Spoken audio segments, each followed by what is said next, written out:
How's it going, guys? Welcome back to another video. Today we are going to be going over the most influential trades since 2013. Now I picked a specific trade in 2013. You guys know exactly which trade I'm talking about, for the Vancouver Canucks. Now the reason I went this far back is I didn't want to go too far and have to do so many trades. There are a lot of trades that I picked out. I went through. I was like, these ones are pretty influential. So. Yeah, so if you guys are new from the Pedersen video, I just want to say that my content isn't regularly like that Pedersen video. I like to keep those videos special. I do them sporadically. I did 2 weeks on this one, maybe 3 weeks on the next one, maybe 2 weeks again. But I do love doing those videos. They're just really hard to make, and I don't want to make every video I make like that, or I will get burnt out. So I like doing these smaller kind of videos that are more fun, going over different topics. And yeah, so this video will be starting with the Bo Horvat trade number 1.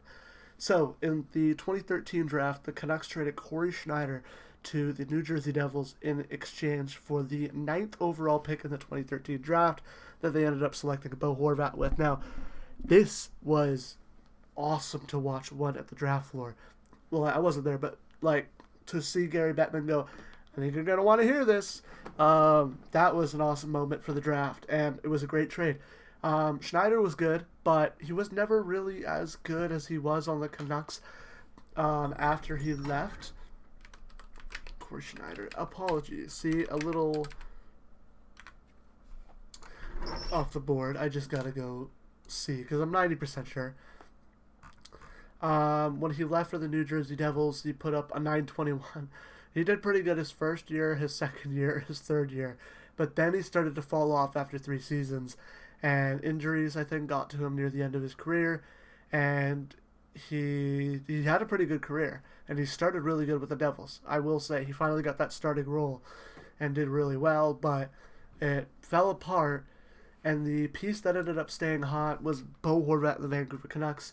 That was a great trade because we had Luongo. Now, I know, literally the next trade, but we also didn't need 2-star goaltenders when we were kind of taking a step back, if you understand, like, where we were at there. Like, we went and made that Corey Schneider trade because we were going with Luongo, and then stuff happened with Luongo.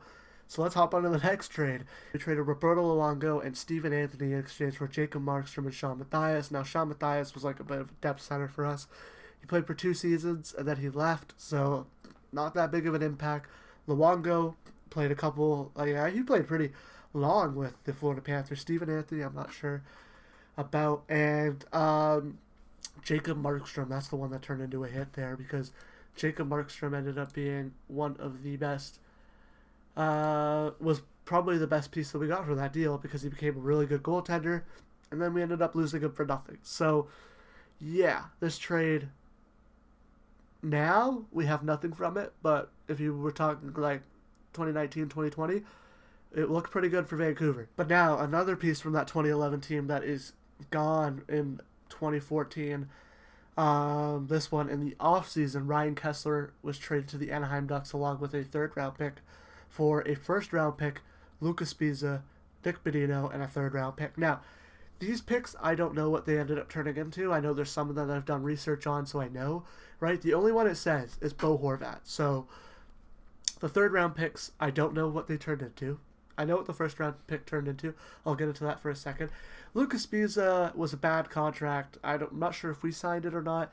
And, yeah, the Canucks fans just wanted him gone. He wasn't a good contract. He ended up getting picked up by Vegas for free. Thank you, Vegas. And then Nick Bonino ended up getting traded for Brendan Sutter, who ended up retiring due to COVID struggles. Ryan Kessler would go on to lead Anaheim to the playoffs in 2017. They didn't win the cup. I think the 2nd round is as far as they got, or it was the 3rd round, right? They got to the 3rd round that year. And, yeah, but Kessler needed to go. It was something that had to happen. And the 2014 1st-round pick would have been great for the Vancouver Canucks because they selected Jared McCann. But now into the next trade where they traded him and a 2nd-round pick and a 4th-round pick for Eric Branson and a 5th-round pick. Now, I see where the Canucks looking at like this trade, like, let's get rid of this young center. Eric Branson's a former top 3 overall pick. He could add some stability to our defense. That never happened. Gudbranson never turned into what the Canucks probably thought he would be.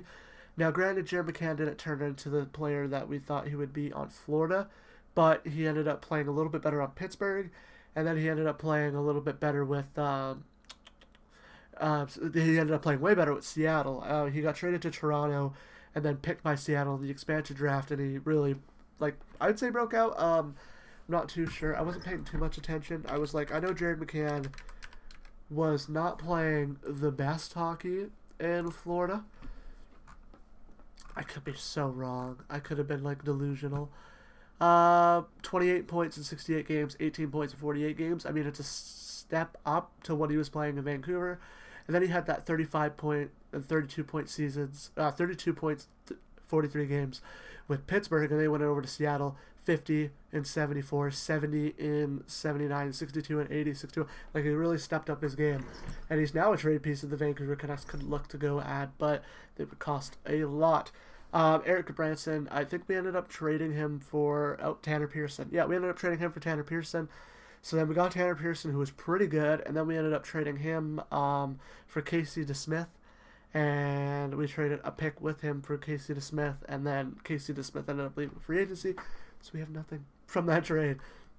The next trade is, crazily, 3 years later. Really, nothing happened. I'm going to go do a double check here. Nothing really happened since that trade. Let's go page 3 here. So let's go find that trade. The Burrows trade, I mean, those were, they're at the end of their careers. It's not as influential. Yeah, no. Yeah, really, that's about it. Maybe Jonathan Dahlen for Linus Karlsson, but that one's kind of just an underrated trade. Not an influential trade. The next trade is JT Miller, who was traded to us in exchange for Marek Mazanik, a third-round pick and a conditional first-round pick that ended up getting traded to New Jersey and became Shakir Mukhamadullin. Then he never ended up playing with them, and he ended up playing with San Jose. The third-round pick, I forget what happened with that. Mazanik, I don't think, is in the NHL anymore. JT Miller became a 100-point player with us. That was a win. But we'll get into that more detail in a little bit. The next trade, probably influential in a bad way. I know the Eric Branson trade was the same way. Kessler trade, kind of. I think the Canucks kind of screwed themselves out of it by getting rid of Jared McCann so early. And then the Luongo trade ended up being good. The Schneider trade ended up being good. But this trade is 50-50 of good and bad, because we're paying about the same for 2 players, and one doesn't even play for us anymore. We traded away Anton Roussel, Jay Beagle, Louis Eriksson, who are all on expiring deals. We could have just waited one more year and had a great free agency. A second-round pick and a seventh-round pick. I'm not sure what those became. But also, Dylan Guenther was a first-round pick as well in that deal. That is what sucks as well. We gave up Dylan Guenther, and we pay OEL, who we got in that deal, to not play for us. He had not great seasons. Didn't end up turning around like probably Canucks management thought he would. And we got Connor Garland, who's the one good piece from this deal, who it doesn't outweigh how bad the deal was, but Garland is a good piece from that deal. That is just a horrible trade. Jim Benning, I think that was his last offseason. I don't know what he was doing. I don't want to talk about that trade anymore. Let's move on to the next one, where we traded away Bo Horvat in exchange for a conditional first-round pick that we would get into in a second, Aatu Ratu and Anthony Beauvillier. So, Beauvillier, we ended up getting a 5th-round pick. Not sure what that turned into. Aatu Ratu looks pretty good. He's younger than a lot of our good good AHL, NHL kind of split players, and looks pretty good. Bo Horvat, I wouldn't have paid him 8.5, so I'm happy that we didn't have to pay him 8.5, right? But now, with the cap going up, it looks like the 8.5 could look good, even in the middle part of his contract, if you know what I mean. And then that first-round pick, this is the reason that I am happy about this trade. We ended up adding a second-round pick along with that first-round pick to go to the Detroit Red Wings in exchange for a 4th-round pick and Philip Hronek. Now, at the time, I was like, okay, Hronek looks okay. Worth the cost, but let's see how he plays. And yeah, Hronek was worth it. He ended up having an amazing year the next season, so it was worth it. So it was a 5th round pick. I think part of the Zadorov deal, a 2nd round pick, and a Atu Ratu Filip Hronek for Bo Horvat, which I like. Sorry, I don't know why I said 2nd round pick. A 4th round pick, Anthony Beauvillier, so part of Zadorov, Atu Ratu, and Filip Hronek for Bo Horvat. Pretty good deal. Now, this one is the only rental trade the Canucks got a rental from that I wanted to put on this list. There was another one, it was Tyler Toffoli. I didn't think that was influential enough. This one I think is influential for a small reason. So, we ended up trading Hunter Bruchevich, Yoni Yermo, who just got released, so that is a nothing for that, at least. Matt Vagradine, who ended up being that 1st round pick, and a conditional 4th round pick. It did not turn into a 3rd round pick, it stayed a 4th round pick. And Andrei Kuzmenko for Elias Lindholm. Now, Elias Lindholm was a big part of that playoff run. He definitely helped the Canucks push forward in that run, and it was definitely worth getting him for that little bit. And I'm happy we didn't bring him back because his contract doesn't look too great at the moment.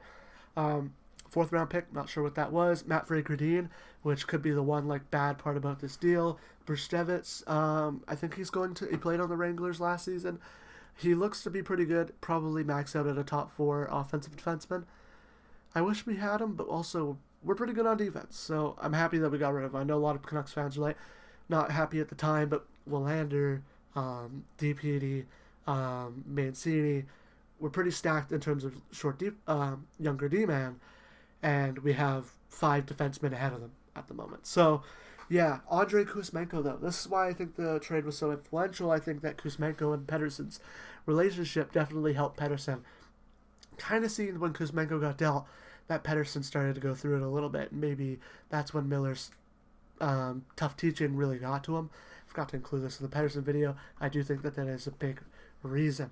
Now, the last one is a double whammy, and you guys all know this trade when I say it's a double whammy. The first trade is Eric Brandstrom, Jackson Dorrington, and JT Miller to the New York Rangers in exchange for Victor Mancini, Filip Chytil, and a conditional 1st round pick. Now, Filip Chytil, if he can use the 2nd line center time that he's probably going to get for a little bit this season if we don't trade for one, and really take a big step up, could be very much worth it. Injury history, though, is where his question is. Victor Mancini looks so good in Abbotsford. I can't wait for him to, if he develops really well, to play in Vancouver. Dorrington looks pretty good. Probably a stretch of a prospect. And then Eric Brandstrom. I liked him, but I think I overvalued him. He was a pretty good guy to get slotted into the lineup. He looked pretty good in Vancouver, but I think we overvalued him, and we have a lot of younger defensemen that could kind of take that role, and Mancini looks like that bigger defenseman who can take that and maybe add a little bit more physicality than Brandstrom did, so I'm kind of happy with the defenseman swap there. And JT Miller, it had to happen. I wish that it didn't, because I think that it's the media that drove the Canucks to ended up making that deal, and I feel like maybe they could have, but at the same time, with the whole Pettersson thing, I think if we brought back Kuzmenko and kept Miller, it would have been a little better. But you know what? We have to deal with what happened. But the good part about this deal is that we ended up flipping that 1st round pick. I would have liked to keep it. Who did that 1st round pick end up turning into? It was Zonin or someone else, right? I forget. But we ended up flipping that 1st round pick along with Melvin Fernstrom, Vincent Desharnais, and Danton Heinen. 2 contracts that just didn't really end up working out with the team, so good to shed some money. Melvin Fernstrom, pretty good prospect. I like him. Maybe Wilson Bjork kind of comes like another Melvin Fernstrom. He looks pretty good in that summer showcase.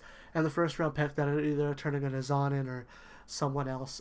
I forget who else they picked. You know what? One last time. 2025 NHL draft. Let's look. So it ended up becoming Jack Nesbitt. Okay, Jack Nesbitt. That's the other name I was looking for. And we ended up getting Drew O'Connor and Marcus Pettersson. Drew O'Connor probably drove Joshua out of the lineup a little bit in terms of money to get rid of. I like Drew O'Connor. I like his speed. I like his ability to go into the corners. Good depth player. Marcus Pettersson, though, that's just the main piece. A really good defenseman. Kind of did the same thing with Bo Horvat as we did with JT Miller as we did with Bo Horvat when we got that first, flipped it into a really good defenseman and locked them up long term, right? We have Hronik for a while. We have Marcus Pettersson for a while. We have Quinn Hughes for a while. If, let's say, Willander develops and makes the NHL in a top 4 role this season, then we have a really cheap Willander for 2 more seasons, and we can let Myers' contract slowly expire. But that is it for this one. I hope you guys enjoyed. What do you guys think of these trades? Do you think that I missed a trade that was influential? Let me know in the comments. Maybe I'll go back and do like from 2013 to 2000, and then I'll add the trades that I missed if it was in this time period. I might do that. That sounds fun. Go back to when I was younger. Probably didn't remember too much, but that is it. Thank you guys for watching. The video up here, the video on your right is the Pettersson video from Monday. Video on your left is the last franchise mode video from Friday. See you guys. Subscribe is just right down there. I'll see you guys in the next one.